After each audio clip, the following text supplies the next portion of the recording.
我选秀女的时候，全家胆战心惊，因为我说话不过脑子，他们都害怕我这毛病会对韦家九族产生灾难性的影响。殿选的时候，太后问我怎么看三从四德，我说香无宁是这样的。皇后咳嗽起来，皇帝却笑了，留牌子吧。我从小就管不住我这嘴。我及笄的时候，妹妹眼馋祖母留给我的如意金步摇，向母亲撒娇。一向偏心的她果然不负众望，阿旭，你是姐姐，好东西自然要分于你妹妹的。我说不。母亲板起脸，这样小家子气传出去对你名声多不好。我说阿娘，占不到便宜的人才会骂人小气。母亲和妹妹气得转身走了。我不明白，你们还没回答我呢。我不会说话，在家族里是出了名的。年节里灯花爆了3爆，祖母笑，菩萨保佑，成哥明年定能考得功名。我没忍住，祖母，菩萨又不是王八池的乌龟。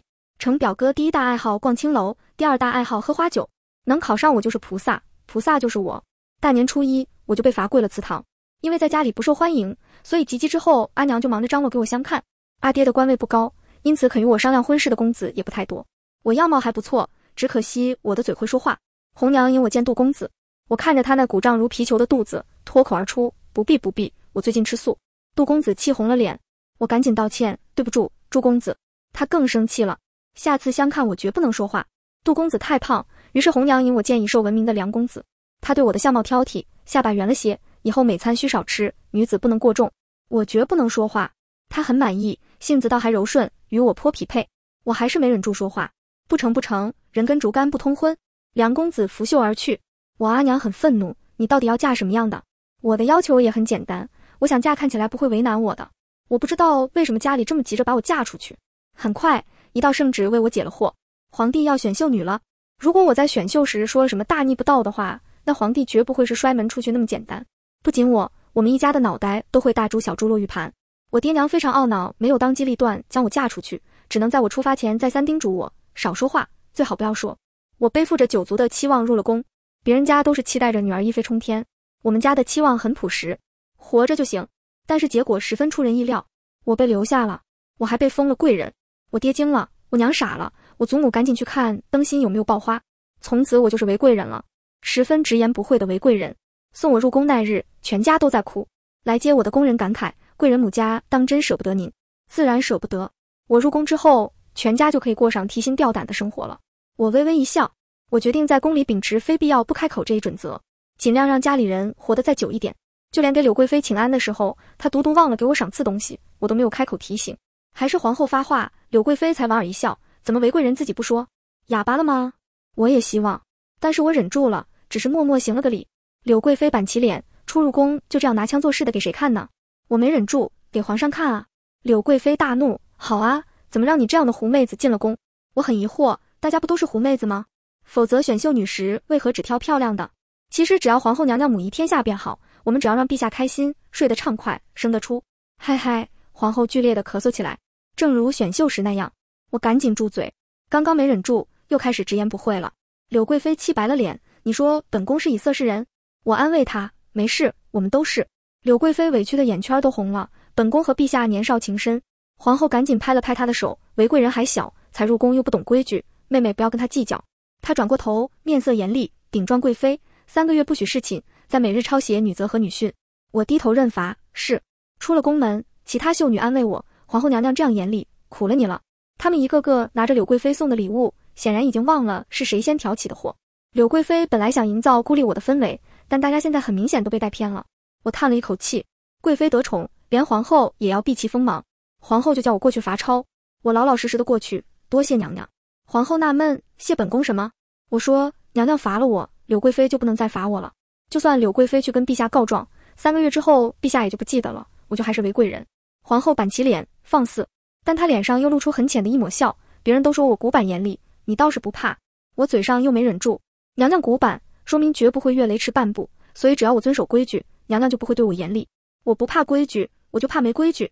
像柳贵妃那样想一出是一出的，我无法招架。皇后仔仔细细地打量我一番，韦贵人，你这张嘴也不知是福还是祸呢？我很感动，起码皇后觉得还是有福的可能性。她没让我抄写，只叫我喝茶闲话，到了时辰就让我回宫。只是出门前她迟疑了一会，我流利地接过话头，娘娘放心，我今日一直在抄女训，娘娘跟我一句闲话都没有，我一定会维护娘娘的形象的。她被我逗笑，竖起一根白玉似的手指在唇边，嘘。其实皇后娘娘很年轻，笑起来也很美，不比那柳贵妃差。我就这样每日来喝茶。其他入宫的秀女都见过了皇帝，有的封了位分，有的得了赏赐，只有我天天往皇后宫里跑。柳贵妃在见我的时候笑得很开心，韦贵人每日陪伴皇后娘娘的感觉如何？可不是人人都有这样的殊荣呢。我点头，是啊，我也觉得每天很开心。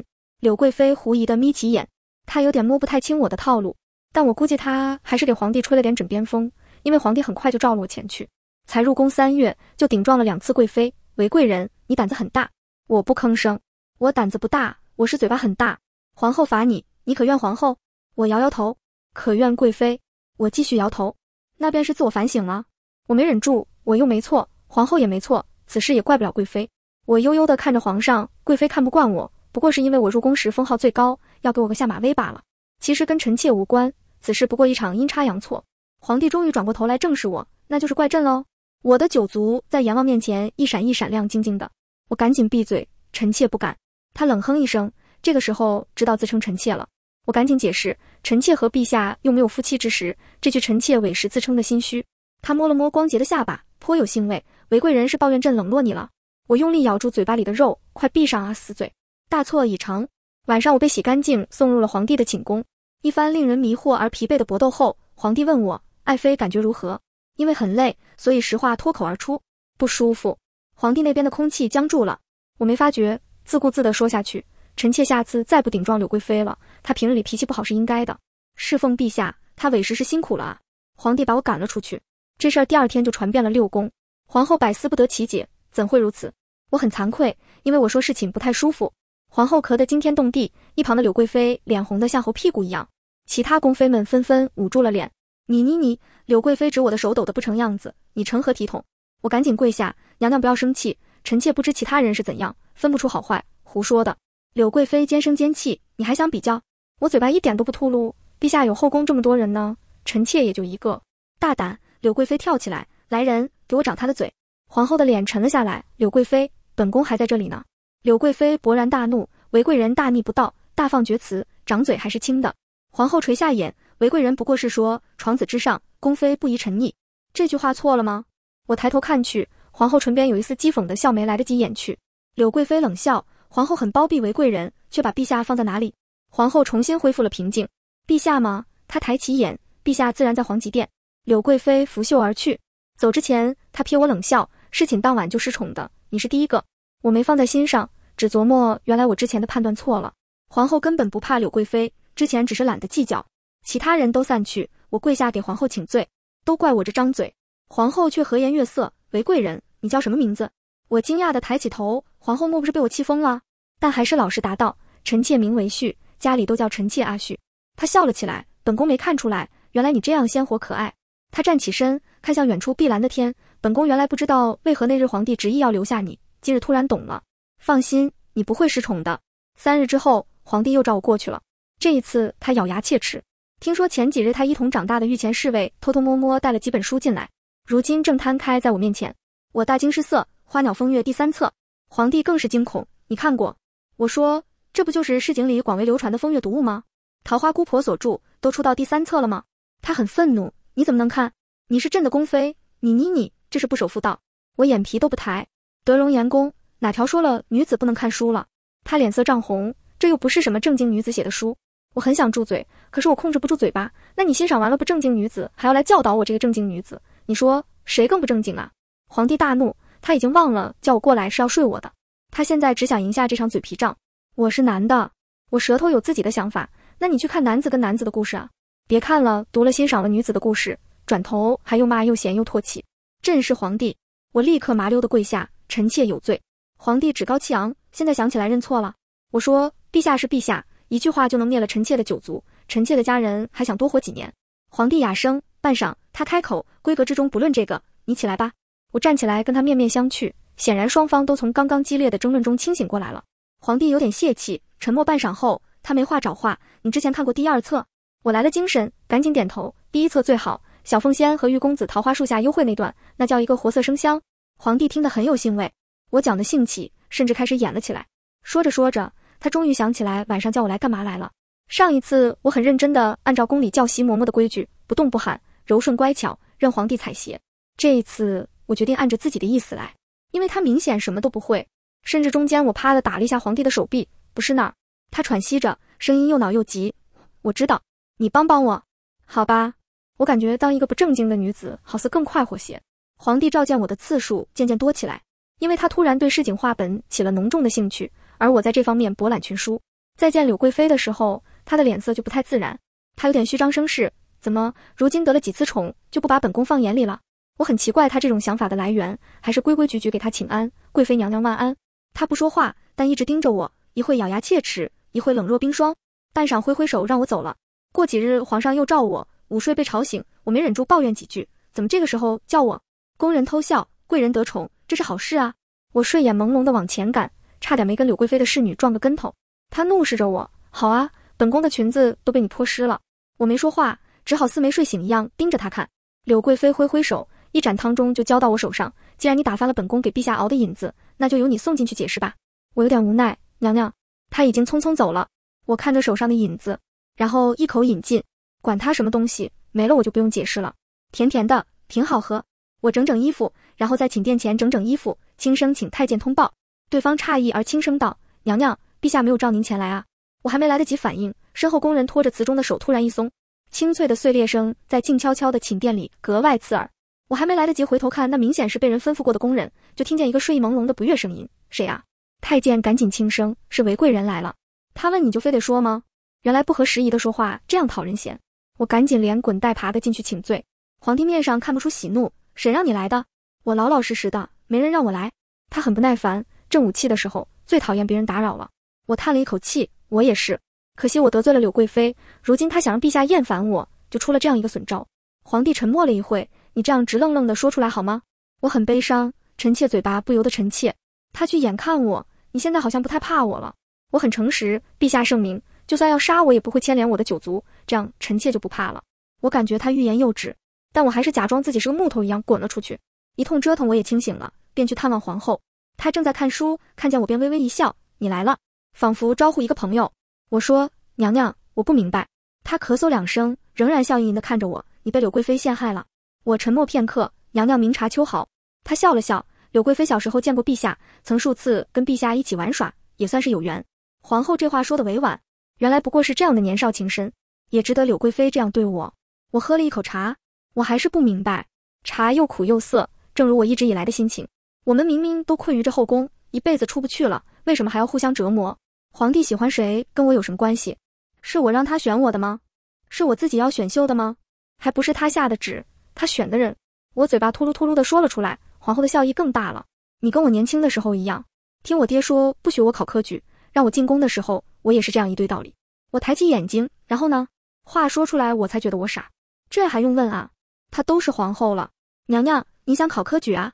她仰头，露出下颌漂亮的线条。我从前是被家里当作男孩养大的，哥哥学什么，我便学什么。年少的时候还经常穿男装出去玩。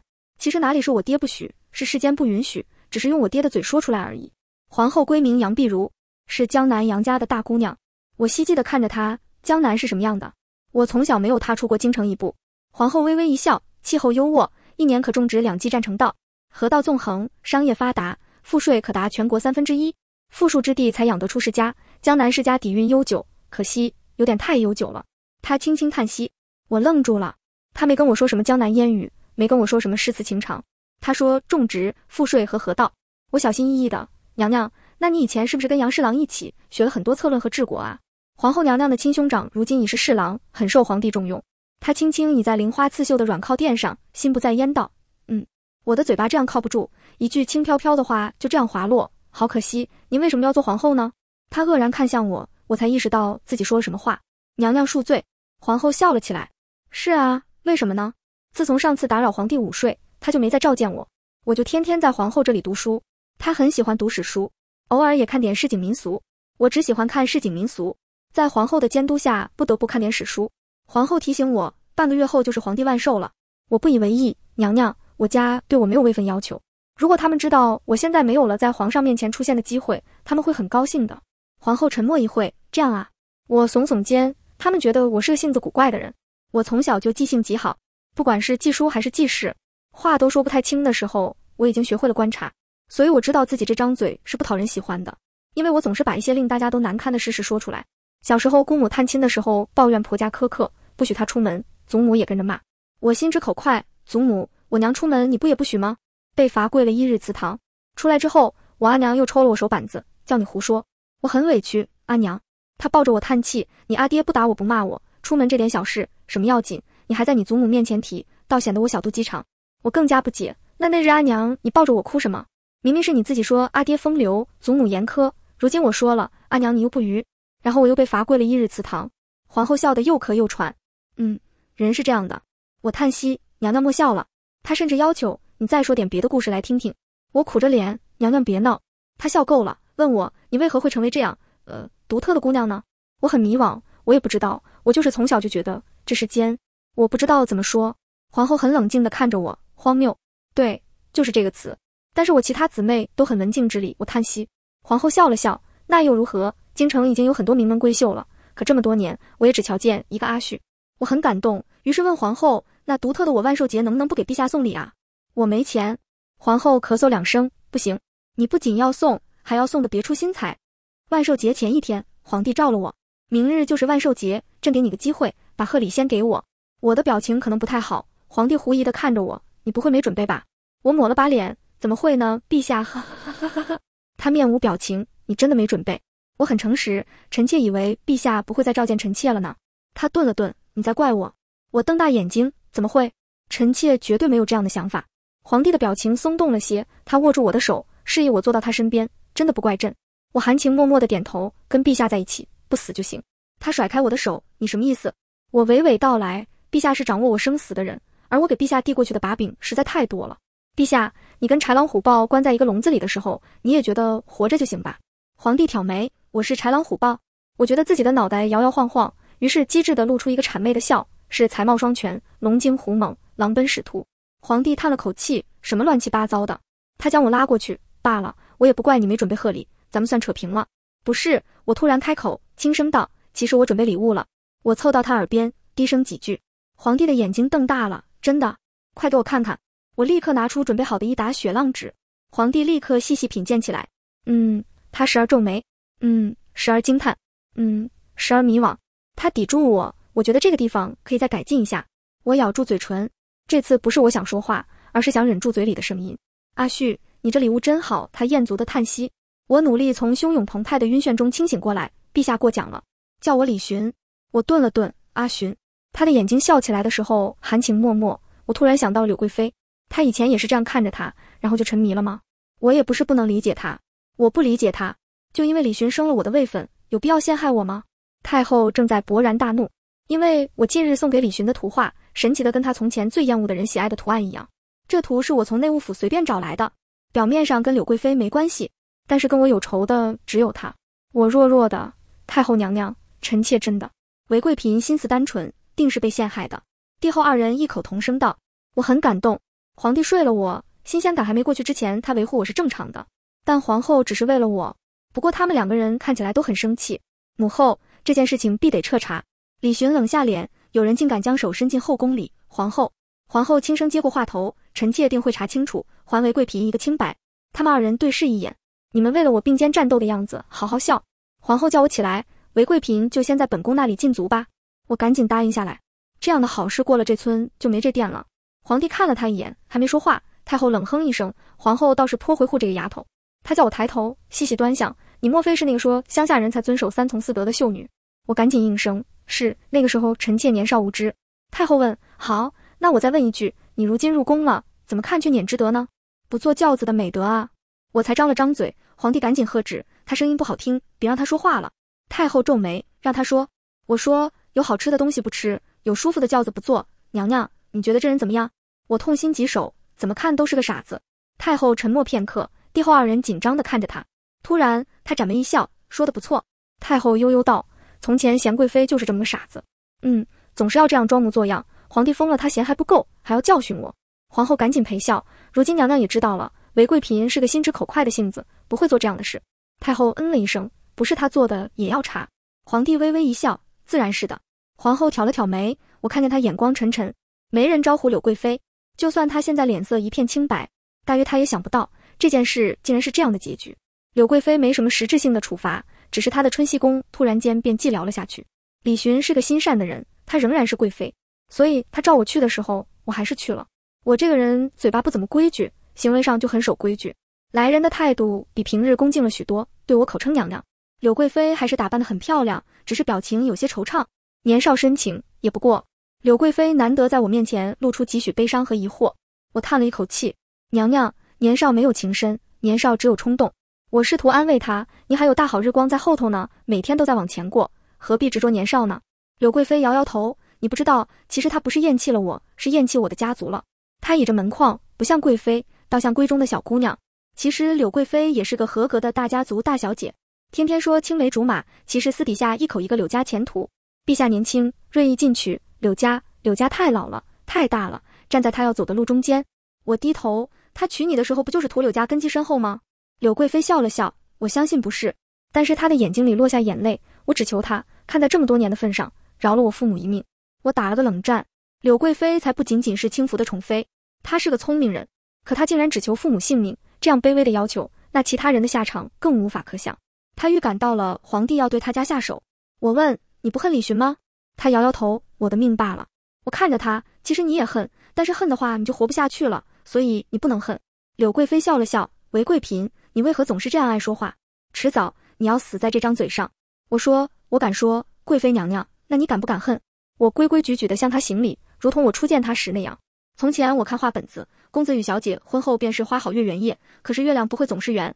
柳贵妃曾经也有个好结局，但她不是执笔人。我们都不是执笔人，李寻是吗？好像也不是。我问皇后，皇帝真的会对柳家下手吗？她放下书，微笑地看我。若柳家肯与陛下站在一条心上，想必是不会的。我忧愁地看着她，娘娘，那杨家呢？皇后没说话，半晌，杨家大姑娘杨碧如才轻声道，我不知道。她目光沉沉，陛下的新政动摇了贵族世家的根本，爵位递降世袭，不出几十年，贵族世家也要不在了。既然连娘娘都不会赞同，那又有谁会赞同呢？她笑了笑，站在世家对面的人会赞同，想讨好皇帝的人会赞同，现在只看谁愿意做陛下手上的那把刀呢？我突然觉得很悲哀。皇后娘娘在说这些事情的时候，眼光闪闪发光。我甚至觉得，如果可能，她十分愿意去做那把刀。杨碧如她不想当皇后，她想青史留名，她想干出一番事业，她亦正亦邪，她争强好胜，她有着普通男子一样的理想，但她又比他们强太多。她宁愿短暂但是绚烂的活过。但杨碧如还是成了皇后。皇后笑着看我，咳嗽几声，不说那些了。我不知道我为什么为她感到难过。我既没有要名垂青史的愿望，亦不是世家贵族的小姐。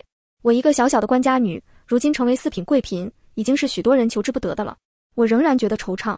这种惆怅的心情，在听说户部尚书严禁的夫人疾病去世的时候达到了顶峰。她是三品诰命，所以丧事要上报皇后。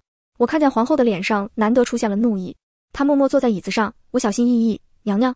她缓缓转头看我，姚君入宫几次，我都见她脸上有伤痕，这次大约也不是疾病，是被严尚书打死的吧。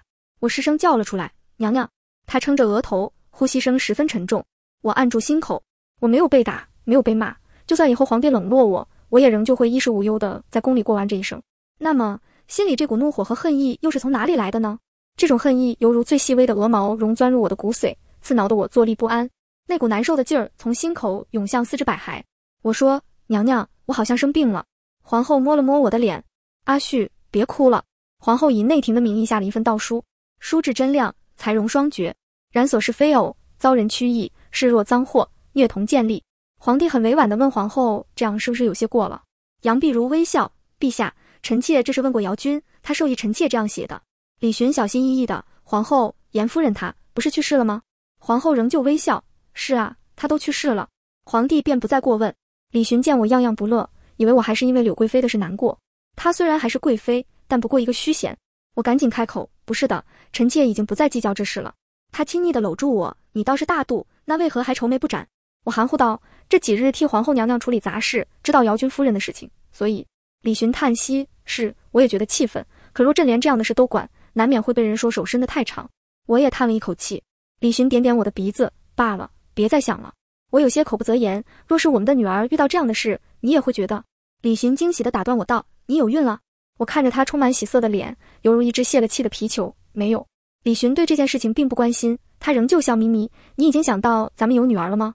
我愣了愣，很诚实，没有。陛下，我不想要孩子。他失笑，你这样口无遮拦，幸好遇到的是我。若你嫁的寻常男子，光这句话就能治你的罪。也罢，咱俩还年轻，不急于一时。真是鸡同鸭讲，我是真的不愿意有后。李寻不懂，他不懂就罢了，但是他将严金从户部尚书提拔到尚书令，这就不是不懂的问题了。我觉得李寻他脑子有病。娘娘，您不生气吗？我问皇后。她已经恢复了一贯平静的面容，我当然生气，但是在无计可施的情况下，生气也没有意义。杨碧如是个很冷静、很务实的人，反而是我长吁短叹，娘娘，为什么呢？严尚书令是难得6不里站在陛下这边的，所以陛下不会对他怎么样，起码现在不会。皇后解释道，他为人精干，长于计算，这么多年也为陛下做了很多事。我沉默了一会，难怪他那个时候为了悼词还专门来找了娘娘你一趟。皇后继续看书，在没有女人的朝堂，无人会真正在意女人的生死。我感受了一会，那股无力的痛楚从我身体上掠过，总有什么可以做的。皇后安抚地笑了笑，严大人扣了1年的俸禄，在姚君的墓前行了礼，宫里的长公太监去念了悼词。阿旭，我们能做的就是这些了。我咬住嘴唇，可是您是皇后，是天下女子之首，难道就这些吗？皇后微微一笑，阿旭，做到皇后靠着家族和皇帝，不是我挣来的，没有出过力，自然没有真正的权利。我嘴快，那按您的说法，这世间没有给女子攀爬的道路了。皇后闲闲的单手之仪，不错，你是个聪明人。我很沮丧，娘娘。她轻咳2声，你就好好当你的韦贵嫔吧。我不想当了，我不想见皇帝。于是我告诉内务府，我这几日不太舒服。李寻还让太医过来给我瞧病，我看他最有病。我还没想好要装病几天的时候，太医却都去了皇后那儿。皇后病倒了，我才知道皇后其实病得很重了。她一直咳嗽，半夜都睡不着。如今她不再费心掩饰病容，我才看得清她毫无血色的嘴唇。李寻沉着脸在外头听太医报告。我跪在皇后榻前，紧紧握着她的手，娘娘，您别抛下我。我入宫以来这样的嚣张，这样无拘无束，就是因为皇后一直的包容宽纵。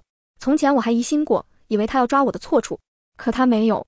皇后永远笑着听我胡说八道，听我大放厥词。你会好起来的，我安慰她，也安慰自己。她很轻地摇摇头，如果不是你，我早就撑不住了。你跟别人都不一样。她浅浅一笑，你说的很多话都是我想说的。她转过头，看着窗外悠远的天空。我从小就不明白，为什么有这样多无法理解的事。小时候江南闹水患，我出去看见满眼的饥荒。圣人说老吾老，幼吾幼，可仍然有卖儿卖女的父母，亦有遗弃老父老母的孩子。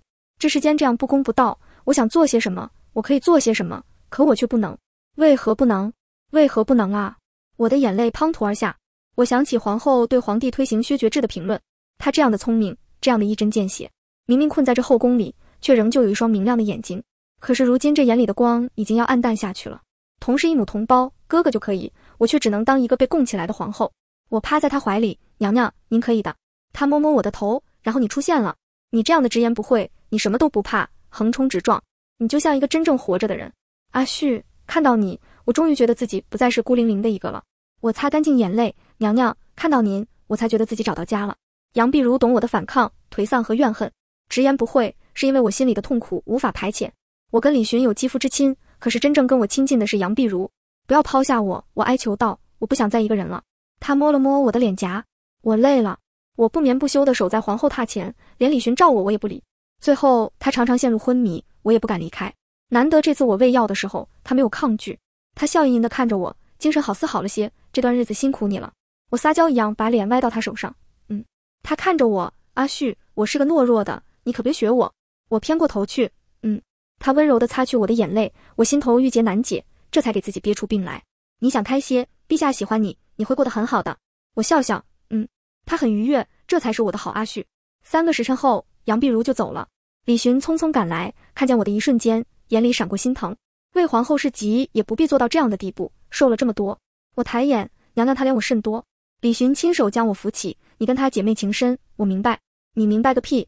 丧仪之后，他把我升到了妃位。其中一个理由就是我恭敬皇后，重情重义。有些宫妃不服气，我上升的速度有点太快了。韦妃娘娘的运道确实不一般，一入宫就跟先皇后结下深情厚谊。该说她会巴结，还是说她放得下身段，将死之人也不怕晦气，还整宿整宿的守着。我和颜悦色的从他们身后走出来，这有什么晦气的？你们这样羡慕，以后我死的时候也让你们去侍奉。太后提醒我，现在皇帝看重你，你也要为妃嫔们做个榜样。我很平静，娘娘不用担心，陛下他只是一时兴起，等他厌倦了我的直言不讳，就会把我贬回去的。太后想反驳我，但可能又觉得我说的是实话，只得含糊过去。这丫头的嘴啊！也有宫妃想要讨我的好，求我在皇帝面前举荐的，臣妾一定会成为娘娘的左膀右臂。我百思不得其解，难道我就没有占有欲，没有嫉妒心，没有愤怒吗？我现在不想理他，和不想他跟别人睡不矛盾。我很坦率，不行嘞，我不喜欢李寻跟别人睡觉，光是想我就会生气，所以我不能举荐你。没了杨碧如，我在宫里简直是大杀四方。没了他，没过多久，就有人把我的话传到李寻那儿。我很安详地坐在宫里，日光正好，皇帝很难得的白天来了我宫里，我俩更多时间是晚上见面。因着杨碧如的离开，我也很久没有这么近的看见李寻了。他目光沉沉，身形也有些消瘦。我恍惚想起，其实他跟杨碧如相识也有7、8年了。李寻冷着脸看我，我很平静。陛下是为了问我的罪来的吗？他自己找了个地方坐下，答非所问。你现在连茶也不给我喝了。我只好去给他泡茶。隔着蒸腾的水汽，我们遥遥相望。你说不想我去别人的宫里，是真的吗？我毫不犹豫地点头，自然是真的。那我来你宫里好吗？我很坦率，不好，我看着你就烦。他眼里的情绪很复杂。过了很久，我们之间的水汽已经消弭，滚烫的茶水也不再冒烟。阿旭，你为什么不怕死？我为什么不怕死？我愕然地看着李寻。李寻的眸光十分锐利。你在我面前从来直言不讳，不是因为你真的不聪明，嘴巴比脑子快，而是你根本不怕死。你一直挑战我的底线，你想死，你希望我让你死。我静静地看着他。哎，他是个聪明人，真讨厌。你就这么讨厌我吗？我看着他，摇摇头，我不讨厌你。相反，我很喜欢你。我对你有独占欲，我喜欢跟你待在一起，我喜欢跟你有肌肤之亲。只是我无法开心了。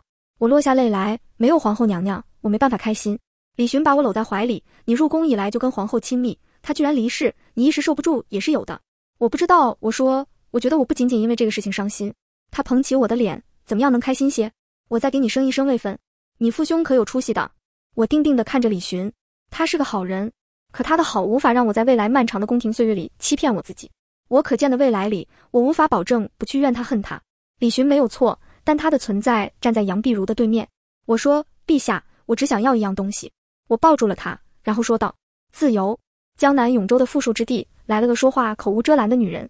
我丈夫没死呢，我只是跟他分开住，不为什么，烦他，但是又要靠着他生活。